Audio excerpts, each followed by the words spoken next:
ಹೋಗ್ಲಿ ಬಿಡಿ ಅತ್ಗೆ. ಆಗೋಗಿರೋದನ್ನೆಲ್ಲ ನೆನಪು ಮಾಡಿಕೊಂಡು ಯಾಕೆ ಒಳ್ಳೆ ಕ್ಷಣಗಳನ್ನ ಹಾಳು ಮಾಡ್ಕೋಬೇಕು? ಈಗ ನನ್ನಿಂದ ಏನಾಗಬೇಕು ಅದನ್ನು ಹೇಳಿ.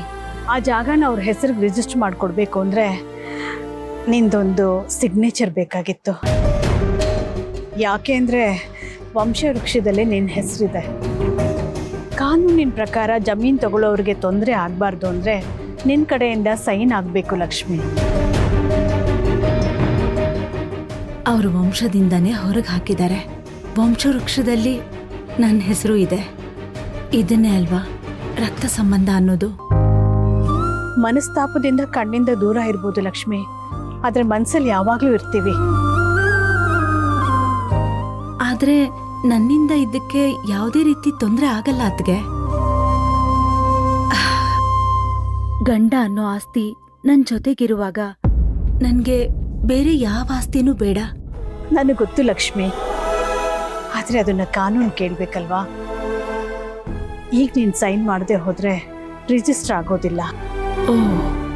ಇದರಿಂದ ಕೆಲಸ ಕೊಡಿಸ್ತೀನಿ ಅಂತ ಊರವ್ರಿಗೆ ಮಾತು ಕೊಟ್ಟಿರೋ ನಿಮ್ಮ ಅಣ್ಣನಿಗೆ ಅವಮಾನ ಆಗುತ್ತೆ. ಮರ್ಯಾದೆನ ಮನೆತನದ ಹೆಸರು ಮಾಡ್ಕೊಂಡಿರೋ ಅವ್ರ ಮರ್ಯಾದೆ ಹೋಗೋದಕ್ಕೆ ನೀನು ಇಷ್ಟಪಡ್ತೀಯಾ? ಇಲ್ಲ ಅದ್ಗೆ, ನನ್ನಿಂದ ಅಣ್ಣ ಅನುಭವಿಸಿರೋ ನೋವೇ ಸಾಕು. ಇನ್ನೂ ಅವ್ರಿಗೆ ಯಾವುದೇ ನೋವು ಕೊಡೋದಕ್ಕೆ ನನಗಿಷ್ಟ ಇಲ್ಲ. ಅವನು ಅಣ್ಣ ಅನ್ನೋ ಸಂಬಂಧದಿಂದ ದೂರ ಇರ್ಬೋದು, ಆದರೆ ಜನಗಳ ದೃಷ್ಟಿಯಲ್ಲಿ ಅವನು ಮರ್ಯಾದಾ ಪುರುಷೋತ್ತಮ. ಅವರಿಗೆ ಅವಮಾನ ಆಗೋಕೆ ನಾನು ಬಿಡೋದಿಲ್ಲ. ನಾನು ಸೈನ್ ಮಾಡ್ತೀನಿ ಅದ್ಗೆ, ಆದರೆ ಒಂದು ಷರತ್ತು. ಏನ್ ಲಕ್ಷ್ಮಿ? ನೀವು ನನ್ನ ಜೊತೆ ನಮ್ಮ ಮನೆಗೆ ಬರಬೇಕು, ನಮ್ಮ ಜೊತೆ ಊಟ ಮಾಡಬೇಕು. ಹಾಗೆ ಮಾಡಿದ್ರೆ ಮಾತ್ರ ಸೈನ್ ಹಾಕ್ಕೊಡ್ತೀನಿ. ಆದರೆ ನಾನು ಅಲ್ಲಿಗೆ ಬಂದರೆ ನಿಮ್ಮ ಅಣ್ಣನ ವಿಷಯ ಗೊತ್ತಾಯ್ತು ಅಂದರೆ ಕೋಪ ಮಾಡ್ಕೋತಾರೆ. ನೀವು ಹೇಳಿದ್ರೆ ತಾನೇ ಗೊತ್ತಾಗತ್ತೆ. ನೀವೇನು ಹೇಳೋದು ಬೇಡ. ನೀವು ಮನೆಗೆ ಬರಲಿಲ್ಲ ಅಂದರೆ ನನಗೆ ಸಮಾಧಾನ ಆಗಲ್ಲ. ಆದರೆ ನಿಮ್ಮ ಮನೆಯವರು ಏನಾದರೂ ಅಂದ್ಕೊಂಡ್ರೆ? ಯಾರು ಏನೂ ಅನ್ಕೊಳ್ಳಲ್ಲ ಅದ್ಗೆ, ನೀವು ಬನ್ನಿ. ಸರಿ ಲಕ್ಷ್ಮಿ, ಬರ್ತೀನಿ. ಸರಿ ಅದ್ಗೆ, ನಾನು ದೇವ್ರ ದರ್ಶನ ಮಾಡ್ಕೊಂಡು ಬರ್ತೀನಿ. ಒಟ್ಟಿಗೆ ಮನೆಗೆ ಹೋಗೋಣ. ಸರಿ, ನಾನು ಇಲ್ಲೇ ಕಾಯ್ತಾ ಇರ್ತೀನಿ. ಆಯ್ತು ಅದ್ಗೆ.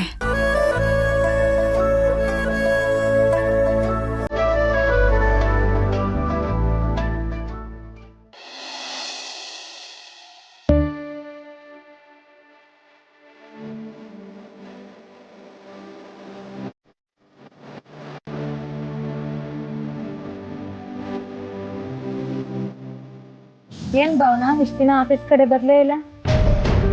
ಹಾ, ಹುಷಾರಿರ್ಲಿಲ್ಲ, ಅದಕ್ಕೆ ಬರಕ್ಕಾಗ್ಲಿಲ್ಲ.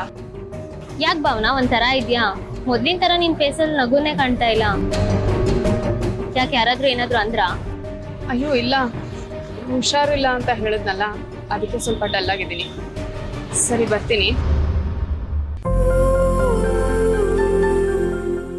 ಓ, ಏನ್ ಮೇಡಮ್ರೆ ಇವತ್ತು ಆಫೀಸ್ ಕಡೆ ಬಂದ್ಬಿಟ್ಟಿದ್ದೀರಾ? ಹಾ, ಬರ್ಲೇಬೇಕಲ್ವಾ, ಸುಮ್ನೆ ಮನೇಲಿ ನೀರು ಕೂತಿರಕ್ಕಾಗುತ್ತೆ. ಹೊಟ್ಟೆ ಪಾಡು, ನಡಿಲೇಬೇಕು.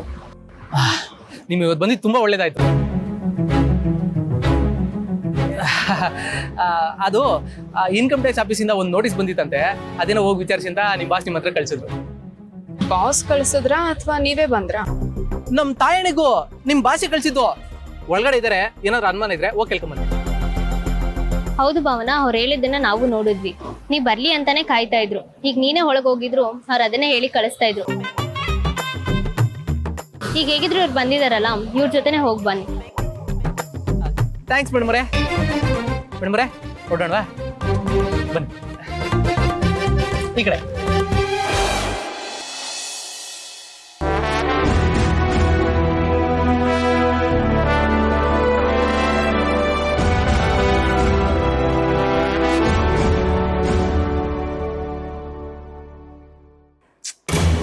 ನನಗೆ ಫೋನ್ ಕಾಲ್ ಮಾಡದೆ ಹೋದರೆ ಡೌಟ್ ಕ್ಲಿಯರ್ ಆಗಲ್ಲ.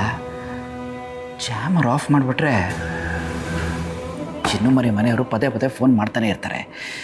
ಏನು ಮಾಡೋದು? ಹಾಂ, ಚಿನ್ನುಮರಿ, ಚಿನ್ನುಮರಿ. ಹಾ ರೀ, ಏನು ಮಾಡ್ತಾ ಇದ್ದೀರಿ? ಸ್ನಾನಕ್ಕೆ ಬಂದಿದ್ದೀನಿ. ಹಾಂ ಸರಿ ಸರಿ, ನಿಧಾನಕ್ಕೆ ಸ್ನಾನ ಮಾಡ್ಕೊಂಬನ್ನಿ.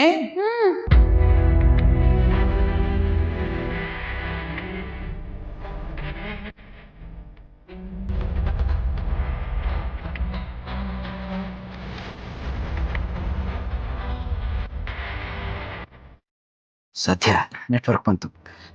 ಇವ್ರು ಸ್ನಾನ ಮಾಡಿ ಮುಗಿಸೋಷ್ಟರಲ್ಲಿ ಈ ಫೋನ್ ಕಾಲ್ ಮುಗಿಸ್ಕೊಂಡ್ಬಿಡ್ಬೇಕು. ಹಲೋ,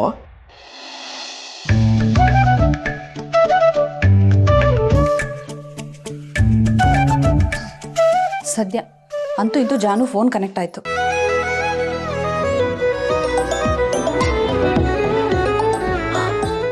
ನೆಟ್ವರ್ಕ್ ಬಂದಿದೆ. ಅದಕ್ಕೆ ಫೋನ್ ಮಾಡ್ತಿದ್ದಾರೆ. ಹಲೋ ಅದಕ್ಕೆ, ಏನಿದು ಅಪರೂಪಕ್ಕೆ ಫೋನ್ ಮಾಡಿಬಿಟ್ಟಿದ್ದೀರಾ? ನನ್ನ ಮದುವೆ ಆಗಿ ಮನೆಗೆ ಬಂದಮೇಲೆ ನೀವು ನನಗೆ ಜಾಸ್ತಿ ಕಾಲೇ ಮಾಡಿಲ್ಲ. ಏನಿದು ಇಷ್ಟೊಂದು ಅದೃಷ್ಟ ಮಾಡಿದ್ದೀನಿ ನಾನು? ಫೋನ್ ಮಾಡಿ ಮಾತಾಡಬೇಕು ಅಂತಲೇ ಅನ್ಕೋತೀನಿ ಜಾನು. ಆದರೆ ನೀನು ಹೇಗೂ ಅತ್ತೆ ಹತ್ರ ಮಾತಾಡ್ತಿರ್ತೀಯಲ್ಲ, ಆವಾಗಲೇ ನಾನು ಮಾತಾಡಿರ್ತೀನಿ. ಅದಕ್ಕೆ ಮತ್ತೆ ಮಾಡೋಕ್ಕೆ ಹೋಗಲಿಲ್ಲ. ಅದು ಸರಿ, ನಿನ್ನೆ ನಿನ್ನ ಫೋನ್ಗೆ ಏನಾಗಿತ್ತು? ನಾನು ಎಷ್ಟು ಸಲ ಟ್ರೈ ಮಾಡಿದೆ ಗೊತ್ತಾ? ಅಯ್ಯೋ, ನಮ್ಮ ಮನೇದು ಗೊತ್ತಲ್ಲ ಅದಕ್ಕೆ, ಅವಾಗ ನೆಟ್ವರ್ಕೇ ಇರಲ್ಲ. ನಿನ್ನೆನೂ ಹೀಗೆ ಆಗಿತ್ತು. ಅದಿರಲಿ, ಮನೇಲೆಲ್ಲ ಹೇಗಿದ್ದಾರೆ? ಚೆನ್ನಾಗಿದ್ದಾರಲ್ವಾ? ಎಲ್ಲರೂ ಚೆನ್ನಾಗಿದ್ದೀವಿ ಜಾನು. ಆದರೆ ಅತ್ತೆಗೆ ಸ್ವಲ್ಪ ಹುಷಾರಿಲ್ಲ. ಅದನ್ನು ಹೇಳೋಣ ಅಂತಲೇ ಫೋನ್ ಮಾಡಿದೆ. ಅಮ್ಮಂಗೆ ಹುಷಾರಿಲ್ವಾ? ಏನಾಯ್ತು ಅದಕ್ಕೆ? ಏನು ಅಂತ ಗೊತ್ತಿಲ್ಲ ಜಾನು. ಆದರೆ ಅತ್ತೆ ಇತ್ತೀಚೆಗೆ ಯಾವಾಗ ನೋಡಿದ್ರೂ ಏನೋ ಯೋಚನೆ ಮಾಡ್ತಾನೇ ಇರ್ತಾರೆ. ಮೊದಲಿನ ಥರ ನಗ್ನಗ್ತಾ ಇರೋದೇ ಇಲ್ಲ ಅವರು. ಬಹುಶಃ ಆ ರೀತಿ ಯೋಚನೆ ಮಾಡಿನೇ ಅವ್ರಿಗೆ BP ಲೋ ಆಗಿತ್ತು ಅನಿಸುತ್ತೆ. ಇದಕ್ಕಿದ್ದಂಗೆ ತಲೆ ತಿರುಗಿ ಬಿದ್ದುಬಿಟ್ರು. ಆಸ್ಪತ್ರೆಗೆ ಕರ್ಕೊಂಡು ಹೋಗಿ ತೋರಿಸಿದ್ದೀವಿ. ಆದರೂ ಏನಾಗಿದೆ ಅಂತ ಸರಿಯಾಗಿ ಗೊತ್ತಾಗಲಿಲ್ಲ. ಅಯ್ಯೋ ರಮ್ಮ, ಅಲ್ಲ ಇಷ್ಟೆಲ್ಲ ಆದರೂ ನನಗೆ ಯಾಕೆ ನೀವು ಹೇಳಲಿಲ್ಲ? ಇಲ್ಲ ಜಾನು, ಮಾವ ನಿನ್ನೆನೇ ಫೋನ್ ಮಾಡಿ ಜಯಂತ್ ಅವ್ರಿಗೆ ಹೇಳಿದಾರಂತಲ್ಲ ಅತ್ತೆಗೆ ಹುಷಾರಿಲ್ಲ ಅಂತ. ಜಯಂತ್ ಅವ್ರು ನಿನ್ಗೆ ಹೇಳಲಿಲ್ವಾ? ವಿಷಯ ಗೊತ್ತಾಗ್ತಿದ್ದಂಗೆ ನೀನು ನಿನ್ನೆನೇ ಓಡೋಡಿ ಬರ್ತೀಯ ಅಂತ ಅಂದ್ಕೊಂಡೆ. ನೀನು ಬರಲೇ ಇಲ್ವಲ್ಲ, ಅದಕ್ಕೆ ನಾನು ಟ್ರೈ ಮಾಡ್ತಾ ಇದ್ದೆ. ಅಂತೂ ಇಂತೂ ಇವತ್ತು ಕನೆಕ್ಟ್ ಆಯಿತು ನೋಡು. ಹೌದಾ? ಅವ್ರ ಫೋನಲ್ಲೂ ನೆಟ್ವರ್ಕ್ ಇರಲಿಲ್ಲ ಅದಕ್ಕೆ. ಹೋಗಲಿ ಬಿಡು ಜಾನು. ಜಾನು, ನೀನು ಒಂದ್ಸಲ ಬಂದು ಅತ್ತೆನ ಮಾತಾಡ್ಸ್ಕೊಂಡು ಹೋದರೆ ಅವರಿಗೂ ತುಂಬ ಸಮಾಧಾನ ಆಗುತ್ತೆ ಅಂತ ಅನ್ನಿಸ್ತು. ಅದಕ್ಕೆ ಬಿಡುವು ಮಾಡ್ಕೊಂಡು ಒಂದ್ಸಲ ಬಂದು ಹೋಗು ಜಾನು. ಅದನ್ನು ಹೇಳೋಣ ಅಂತಲೇ ಫೋನ್ ಮಾಡಿದೆ. ಸರಿ ಅದಕ್ಕೆ ಬರ್ತೀನಿ. ಸರಿ ಜಾನು.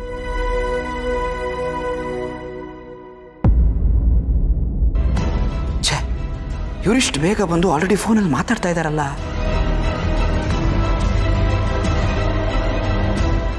ಚಿನ್ನಮರಿ, ಏನಾಯ್ತು? ರೀ, ಅಮ್ಮಂಗೆ ಹುಷಾರಿಲ್ಲ ಅಂತ ಅಪ್ಪ ಫೋನ್ ಮಾಡಿ ಹೇಳಿದ್ರಂತೆ ನಿಮಗೆ. ಯಾಕ್ರಿ ನನಗೆ ಹೇಳಲಿಲ್ಲ? ನೋಡಿ ಹೇಗೆ ಗಾಬರಿ ಮಾಡ್ಕೋತಿದ್ದೀರಾ. ಇದಕ್ಕೆ ಹೇಳಿಲ್ಲ, ಫೋನ್ ಮಾಡೋಕ್ಕೆ ನೆಟ್ವರ್ಕು ಇರಲಿಲ್ವಲ್ಲ, ಅದಕ್ಕೆ ಸುಮ್ಮನಾದೆ. ನಂಗೆ ಅದೆಲ್ಲ ಗೊತ್ತಿಲ್ಲ. ನಾನು ಈಗಲೇ ಅಮ್ಮನ ನೋಡಬೇಕು.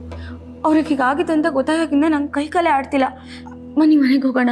ಚಿನ್ನಮರಿ, ಈಗ ಏಕಾಏಕಿ ಹೊರಡೋದು ಅಂದರೆ ಹೆಂಗೆ? ಕೆಲ್ಸಗಳಿದೆ. ಸರಿ ಆಗಿದ್ರೆ ನಿಮ್ಮ ಕೆಲಸ ಮುಗಿಸ್ಕೊಳ್ಳಿ. ನಾನು ಹೋಗಲೇಬೇಕು. ನಾನು ಹೋಗ್ತೀನಿ. ಚಿನ್ನಮರಿ,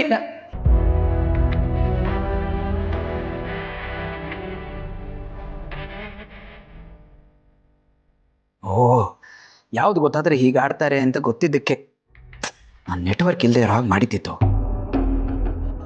ಈಗ ನೋಡಿದ್ರೆ ವಿಷಯ ಗೊತ್ತಾಗಿ ಇಷ್ಟೊಂದು ಗಾಬರಿ ಆಗಿದಾರಲ್ಲ, ಏನು ಮಾಡೋದು? ಹೇಗೆ ಇವ್ರನ್ನ ಅಲ್ಲಿಗೆ ಹೋಗದಿರೋ ಹಾಗೆ ತಡೆಯೋದು?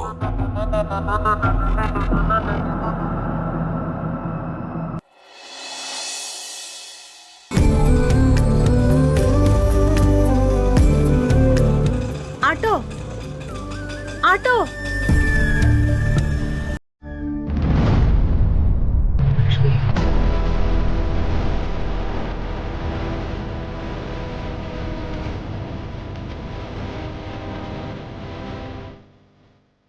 ಏನಪ್ಪ, ಪ್ರಗತಿ ಬಡಾವಣೆಗೆ ಬರ್ತೀರಾ? ಆತಿಮಾ,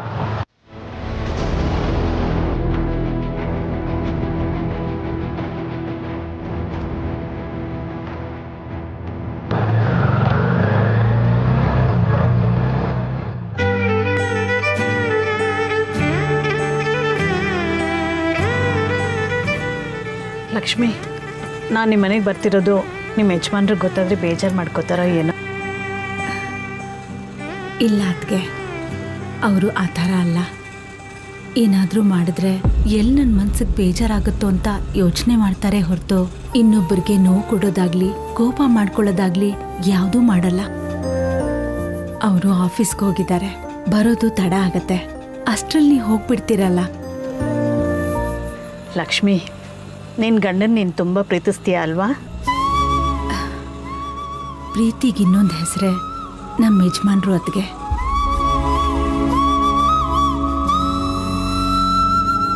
ಜೀವನಕ್ಕೆ ಆಧಾರ ಸ್ತಂಭ ಆಗಿರೋರ್ನ ಪ್ರೀತಿ ಮಾಡದೆ ಹೇಗಿರಲಿ? ಅವರು ಅಷ್ಟೇ ನನ್ನನ್ನು ತುಂಬ ಇಷ್ಟಪಡ್ತಾರೆ. ನನ್ನನ್ನು ಮಾತ್ರ ಅಲ್ಲ, ಮಕ್ಕಳನ್ನು ತುಂಬ ಪ್ರೀತಿಸ್ತಾರೆ. ಬೆಳಗ್ಗೆಯಿಂದ ಕಷ್ಟಪಟ್ಟು ದುಡಿತಾರೆ. ಮನೆಗೆ ಬಂದು ನಮ್ಗಳ ಮುಖ ನೋಡ್ತಿದ್ದ ಹಾಗೆ ಆ ನೋವೆಲ್ಲ ಮರ್ತು ಬಿಡ್ತಾರೆ.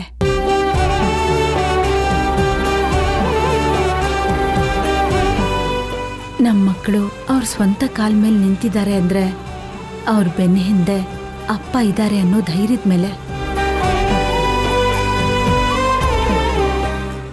ಅಲ್ಲ ಲಕ್ಷ್ಮಿ, ಮಕ್ಕಳೆಲ್ಲ ಅವ್ರ ಕಾಲ ಮೇಲೆ ನಿಂತ್ಕೊಂಡು ದುಡಿತಿರ್ಬೇಕಾದ್ರೆ ನಿಮ್ಮ ಯಜಮಾನ್ರು ಇನ್ನೂ ಯಾಕೆ ದುಡಿತಾ ಇದ್ದಾರೆ? ಆರಾಮಾಗಿ ಮನೇಲಿರ್ಬೋದಲ್ವಾ? ಅವ್ರು ದುಡಿತಿರೋದು ನನಗೋಸ್ಕರ, ನನ್ನ ಕನಸುಗಳನ್ನು ನನಸು ಮಾಡೋಕ್ಕೋಸ್ಕರ.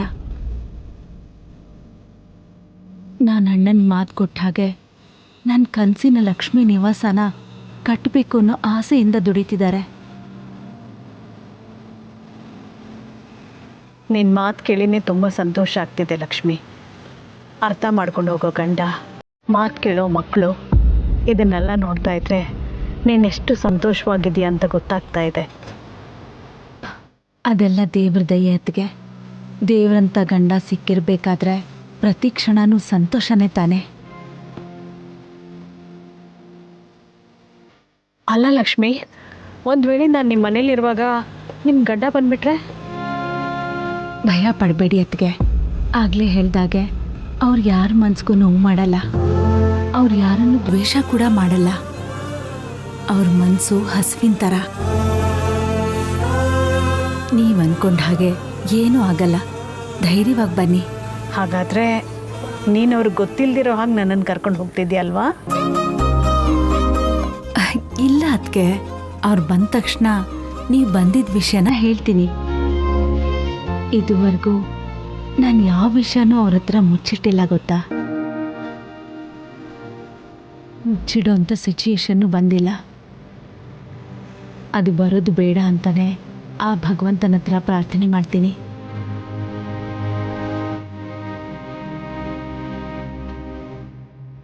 ನಿನ್ಗೆ ದಾರಿ ಗೊತ್ತಿದೆಯಾ? ನಮ್ಮ ಮನೆ ಗೊತ್ತಿದೆಯಾ? ಮೇಡಮ್ ಅವಾಗಲೇ ಹೇಳಿದ್ರಲ್ಲ ಅಡ್ರೆಸ್ಸು, ನನಗೆ ಏರಿಯಾ ಎಲ್ಲ ಚೆನ್ನಾಗಿ ಗೊತ್ತು ಮೇಡಮ್, ಅದಕ್ಕೆ ತಗೊಂಡೆ. ಸರಿಯಾಗಿ ಹೋಗ್ತಿದ್ದೀರಾ, ಹೋಗಿ. ಆಗಲಿ ಮೇಡಮ್.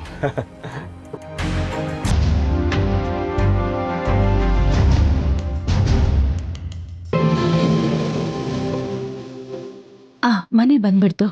ಇಲ್ಲಿ ನಿಲ್ಲಿಸಿ, ಇಲ್ಲಿ ನಿಲ್ಲಿಸಿ. ಎಂಬತ್ತಮ್ಮ. ಹಾಂ, ತಗೊಳ್ಳಿ. ಬನ್ನಿ ಅತ್ತಿಗೆ. ಅಮ್ಮ ಚೇಂಜ್ ತಗೊಳ್ಳಿ.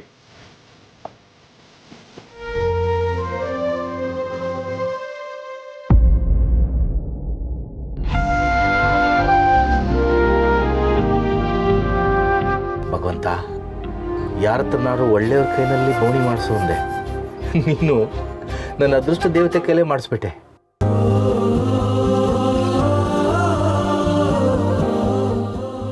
ನಿನ್ನ ಋಣ ನಾನು ಹೆಂಗಪ್ಪ ತೀರಿಸ್ಲಿ?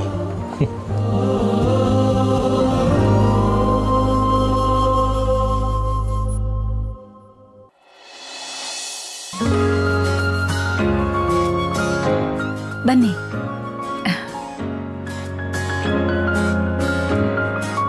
ಕೂತ್ಕೊಳ್ಳಿ ಅದ್ಕೆ. ಇದೇ ನಮ್ಮ ಮನೆ. ಮನೆ ತುಂಬ ಚೆನ್ನಾಗಿದೆ ಲಕ್ಷ್ಮಿ. ಅದ್ಕೆ ಇವಳು ನನ್ನ ಮೊದಲನೇ ಸೊಸೆ, ವೀಣಾ ಅಂತ. ನಮಸ್ಕಾರ. ನಮಸ್ಕಾರ. ಚೆನ್ನಾಗಿದ್ದೀನಮ್ಮ. ಇವರು ನಮ್ಮ ಅತ್ತೆ. ನಮಸ್ಕಾರಮ್ಮ. ಲಕ್ಷ್ಮಿ, ಯಾರ್ಯಾರು?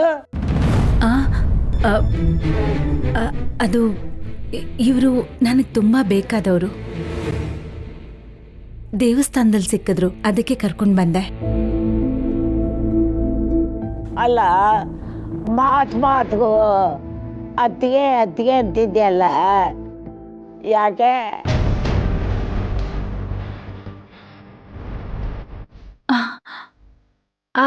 ಅದು ಹಾ, ಇವ್ರ ಯಜಮಾನ್ರು ನನಗೆ ಅಣ್ಣ ಇದ್ದಾಗೆ, ಅದಕ್ಕೆ ಅವರನ್ನ ಅತ್ತಿಗೆ ಅಂತ ಕರಿತೀನಿ. ಲಕ್ಷ್ಮಿ, ಪರವಾಗಿಲ್ಲ, ನಿಮ್ಮ ಅತ್ತೆ ಈ ವಯಸ್ಸಲ್ಲೂ ತುಂಬ ಚುರುಕಾಗಿದ್ದಾರೆ, ನೋಡೋಕೆ ಖುಷಿ ಆಗುತ್ತೆ. ಅವ್ರು ಹಾಗೆ ಅತ್ತಿಗೆ. ಅತ್ತಿಗೆ, ವೀಣಾ ಇದ್ದಾಳಲ್ಲ, ಅದೆಷ್ಟೇ ಕೆಲಸ ಮಾಡಿದ್ರೂ ಸ್ವಲ್ಪನೂ ಬೇಜಾರು ಮಾಡ್ಕೊಳ್ಳಲ್ಲ. ನನ್ನ ಮುಂದಿನ ಸ್ಥಾನನ ಈ ಮನೇಲಿ ತುಂಬೋದು ಇವಳೆ. ಅತ್ತೆ, ಸುಮ್ಮನೆ ಹೊಗಳ್ಬೇಡಿ. ವೀಣಾ, ಲಕ್ಷ್ಮಿ ಅಷ್ಟು ಬೇಗ ಯಾರನ್ನೂ ಹೊಗಳಲ್ಲ. ನಿನ್ನನ್ನು ಅವಳು ಹೊಗಳ್ತಾ ಇದ್ದಾಳೆ ಅಂದರೆ ನಿನ್ನಲ್ಲಿರೋ ಒಳ್ಳೆ ಗುಣ ಅವಳು ಕಾಣಿಸಿರ್ಬೇಕು, ಅದಕ್ಕೆ ಅಲ್ವಾ ಲಕ್ಷ್ಮಿ? ಹೌದು ಅತ್ತಿಗೆ. ಅಂದಹಾಗೆ ಈ ಚಿನ್ಕುಳ್ಳಿ ಯಾರು? ನಾನು ಚಿನ್ಕುಳ್ಳಿ ಅಲ್ಲ, ನಾನು ಖುಷಿ ಅಂತ ಭಾವನಾ ಅಮ್ಮ ಮಗಳು. ಅದೇ ಅತ್ತಿಗೆ, ನಾನು ನಿಮ್ಗೆ ಹೇಳಿದ್ನಲ್ಲ, ಆ ಮಗುನೇ ಇವಳು. ನಿಮ್ಮ ಹೆಸರೇನು? ನನ್ನ ಹೆಸರು ಲಲಿತಾ ಅಂತ. ನಿಮ್ಮ ಮನೇಲೂ ಪಾಪು ಇದೆಯಾ? ಅವ್ರ ಜೊತೆ ಯಾರು ಆಟ ಆಡ್ತಾರೆ? ನಮ್ಮ ಮನೇಲಿ ಚಿಕ್ಕ ಪಾಪು ಯಾರೂ ಇಲ್ಲ, ಎಲ್ಲ ದೊಡ್ಡವರೇ ಇರೋದು. ಅಂದಹಾಗೆ ನಿನ್ನ ಜೊತೆ ಯಾರು ಆಟ ಆಡ್ತಾರೆ? ನನ್ನ ಜೊತೆ ಮನೆಯವರೆಲ್ಲ ಆಟ ಆಡ್ತಾರೆ. ಅವ್ರ ಜೊತೆ ಆಟ ಆಡುವಾಗ ನಾನು ಎಷ್ಟು ಖುಷಿಯಾಗಿರ್ತೀನಿ ಗೊತ್ತಾ? ಅಬ್ಬಾ, ಎಷ್ಟು ಮುದ್ದಾಗಿ ಮಾತಾಡ್ತಾಳೆ.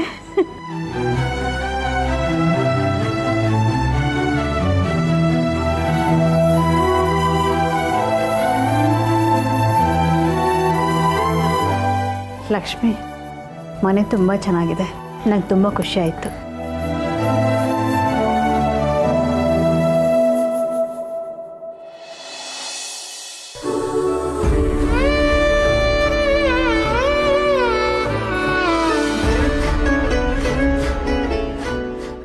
ಇನ್ನು ಇವ್ರ ತಾಳಿ ಬಗ್ಗೆನೇ ಯೋಚನೆ ಮಾಡ್ತಿರೋ ಹಾಗಿದೆ. ಮೇಡಮರೇ, ಏನೋ ಬೇಜಾರಲ್ಲಿರುವಾಗಿದೆ. ಯಾಕೆ ಮೇಡಮರೇ, ಏನಾಯ್ತು? ಏನಿಲ್ಲ, ನಾನು ಆರಾಮಾಗಿ ಇದ್ದೀನಿ. ನನ್ನ ತವನೇ ಸುಳ್ಳು ಹೇಳ್ತೀರಾ? ನಿಮ್ಮನ್ನ ಎಷ್ಟು ದಿವಸದಿಂದ ನೋಡ್ತಿಲ್ಲ ನಾನು, ನನಗೆ ಗೊತ್ತಾಗಕ್ಕಿಲ್ವಾ? ತುಂಬ ದಿವಸದಿಂದ ಹಿಂಗೆ ಇದ್ದೀರಾ, ಅದೇನು ಅಂತ ನನ್ನ ಹತ್ರ ಹೇಳ್ಕೊಬೋದಲ್ವಾ? ಹೌದಲ್ವಾ, ಇವ್ರ ಹತ್ರ ನನ್ನ ಕಷ್ಟ ಹೇಳ್ಕೊಂಡ್ರೆ ಏನಾದರೂ ಪರಿಹಾರ ಸಿಗ್ಬೋದೇನೋ. ಹೇಗಿದ್ರೂ ಇವ್ರಿಗೆ ತುಂಬ ಜನ ಪರಿಚಯ ಇದ್ದಾರೆ. ಇವ್ರ ಮೂಲಕ ನನಗೆ ತಾಳಿ ಕಟ್ಟಿದವನು ಯಾರು ಅಂತ ಕಂಡು ಹಿಡಿಬೋದು. ಹೇಳ್ಕೊಂಡ್ಬಿಡ್ಲಾ?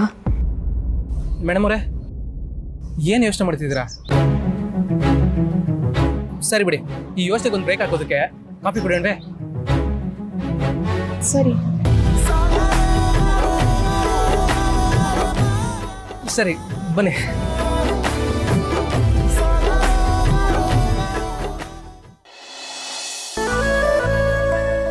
ಇದೇ ನಮ್ಮ ಅಡುಗೆ ಮನೆ, ಡೈನಿಂಗು. ನಿಮ್ಮನೆ ಥರ ದೊಡ್ಡದಾಗೇನೂ ಇಲ್ಲ. ಲಕ್ಷ್ಮಿ, ಮನೆ ಚಿಕ್ಕದಾಗಿದ್ರೆ ಏನಂತೆ, ಮನಸ್ಸು ದೊಡ್ಡದಾಗಿದೆಯಲ್ಲ. ನೀವೆಲ್ಲ ಈ ಪುಟ್ಟ ಮನೇಲಿ ಖುಷಿ ಖುಷಿಯಾಗಿ ಓಡಾಡ್ತಾ ಇದ್ರೆ ಎಷ್ಟು ಸಂತೋಷ ಆಗುತ್ತೆ ಗೊತ್ತಾ ನೋಡೋಕ್ಕೆ. ಎಲ್ಲ ಸರಿಯಾಗಿದ್ದಿದ್ರೆ. ಅತ್ತೆ, ವೀಣಾ, ಇವತ್ತು ನಮ್ಮ ಅತ್ತಿಗೆ ಮನೆಗೆ ಬಂದಿದ್ದಾರೆ. ಅವ್ರಿಗಿಷ್ಟ ಆಗೋ ಅಡುಗೆನೆಲ್ಲ ಮಾಡೋಣ. ನಾನೇನಾದರೂ ಸಿಹಿ ಮಾಡ್ತೀನಿ. ಅತ್ತೆ, ಇವತ್ತು ನೀವೇ ಅಡುಗೆ ಮಾಡಬೇಕಾ? ನೀವು ನಿಮ್ಮ ಅತ್ತಿಗೆ ಜೊತೆ ಆರಾಮಾಗಿ ಕೂತ್ಕೊಂಡು ಮಾತಾಡ್ತಾ ಇರಿ. ಅಡುಗೆ ನಾನು ಮಾಡ್ತೀನಿ. ಒಬ್ಳೇ ಮಾಡೋದಕ್ಕೆ ನಿನಗೆ ಕಷ್ಟ ಆಗತ್ತೆ. ಅದೇ ಇಬ್ರು ಒಂದೊಂದು ಕೆಲಸ ಮಾಡಿದ್ರೆ ಬೇಗ ಆಗತ್ತೆ. ಸರಿ ಅತ್ತೆ, ಅವ್ರಿಗೇನು ಇಷ್ಟನೋ ಕೇಳಿ ಅದನ್ನೇ ಮಾಡೋಣ. ಅದು ನನಗೆ ಗೊತ್ತು, ನಾನು ಹೇಳ್ತೀನಿ. ಬಾ ಅತ್ತಿಗೆ, ಕೂತ್ಕೊಳ್ಳಿ. ಇಲ್ಲಿ ಪರವಾಗಿಲ್ಲ. ಮನಸ್ಸಲ್ಲಿ ಬೆಟ್ಟದಷ್ಟು ನೋವಿದ್ರು ಸ್ವಲ್ಪನೂ ಸಂಕಟ ಪಡ್ದೆ ನಾನು ಮನೆಗೆ ಬಂದಿದ್ದೀನಿ ಅಂತ ಎಷ್ಟು ಖುಷಿ ಪಡ್ತಾ ಇದ್ದಾಳೆ. ಇಷ್ಟು ಪ್ರೀತಿ ತೋರಿಸೋ, ಕಾಳಜಿ ಮಾಡೋ ತಂಗಿನ ದ್ವೇಷ ಮಾಡೋದಕ್ಕೆ ನಮ್ಮವ್ರಿಗೆ ಅದು ಹೇಗೆ ತಾನೇ ಮನಸ್ಸು ಬರ್ತಿದ್ಯೋ ಗೊತ್ತಿಲ್ಲ. ದೇವ್ರೆ, ಆದಷ್ಟು ಬೇಗ ಈ ಅಣ್ಣ ತಂಗಿನ ಒಂದು ಮಾಡಪ್ಪ.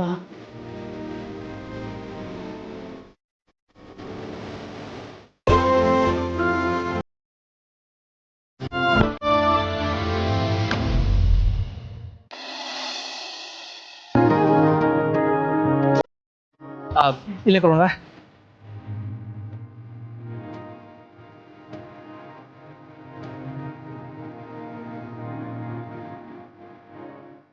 ಎರಡು ಕಾಫಿ.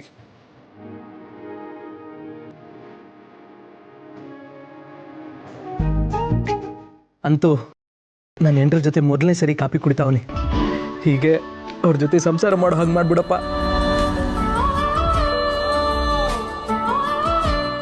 ಏನ್ ಮೇಡಮ್ ಅವರೇ ನೀವು ನಿಮ್ ಯೋಚನೆ ದೂರ ಮಾಡೋಣ ಅಂತ ಕಾಫಿ ಕುಡಿಯೋ ಕರ್ಕೊಂಬಂದ್ರೆ ಇಲ್ಲೂ ಯೋಚನೆ ಮಾಡ್ತಾ ಕುಂತ್ಬಿಟ್ರಲ್ಲ. ಅದೇನೋ ಹೇಳಿ, ಕಾಫಿ ಕುಡಿದು ಮುಗಿಯೋಷ್ಟಲ್ಲಿ ನಿಮ್ ಸಮಸ್ಯೆ ದೂರ ಮಾಡ್ತೀನಿ. ಏನಿಲ್ಲ ಬಿಡಿ. ನಾನು ಯಾವಾಗ ಕೇಳಿದ್ರು ಹಿಂಗೆ ಹೇಳ್ತಾರೆ ಬಿಡಿ. ಹೌದು, ಏನಿವತ್ತು ನಾನು ಕಾಫಿ ಕರೆದ ತಕ್ಷಣ ಕೋಪ ಮಾಡ್ಕೊಳ್ದೇನೆ ಇಲ್ಲ ಅಂತ ಹೇಳ್ದೆ ಒಂದೇ ಸಲ ಬಂದ್ಬಿಟ್ರಲ್ಲ. ನಾನು ಕರೆದಿದ್ದಕ್ಕೆ ಕೋಪ ಬರ್ನಿಲ್ವೇ? ಅದು ನಾನು ಯಾಕೆ ಕೋಪ ಮಾಡ್ಕೊಳ್ಳಿ ಸಿದ್ದು ಅವರೇ, ಇಷ್ಟು ದಿನ ನಿಮ್ಮ ಬಗ್ಗೆ ತಪ್ಪು ತಿಳ್ಕೊಂಡು ನಾನು ಹಾಗೆ ಆಡ್ತಿದ್ದೆ.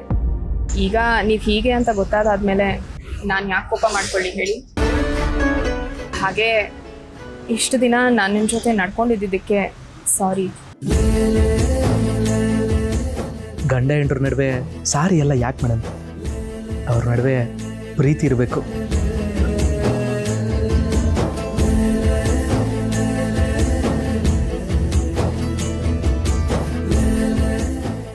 ಈ ಸಾರಿ ಎಲ್ಲ ಯಾಕೆ ಮೇಡಮ್?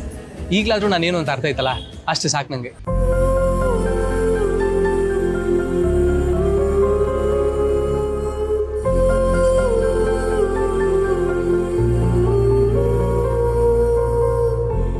ಇವ್ರ ಹತ್ರ ನನ್ನ ಸಮಸ್ಯೆ ಹೇಳ್ಕೊಂಡ್ರೆ, ಇವ್ರ ಅಮ್ಮನ ಹತ್ರ ಹೇಳ್ಕೊಂಡ್ಬಿಟ್ರೆ ಕಷ್ಟ ಆಗೋಗುತ್ತೆ.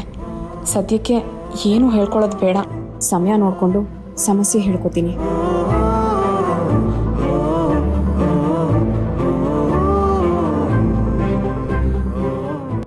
ಇವ್ರು ಹೀಗೆ ನಾನು ತಾಳಿ ಕಟ್ಟಿರೋದನ್ನ ಅರ್ಥ ಮಾಡ್ಕೊಂಡು ಕ್ಷಮಿಸ್ಬಿಟ್ರೆ ನನಗಿಂತ ಖುಷಿ ಪಡೋ ಮನುಷ್ಯ ಈ ಪ್ರಪಂಚದಲ್ಲಿ ಬೇರೆ ಯಾರೂ ಇರೋದಿಲ್ಲ. ಆ ದಿವಸ ಯಾವಾಗ ಬರ್ತದೋ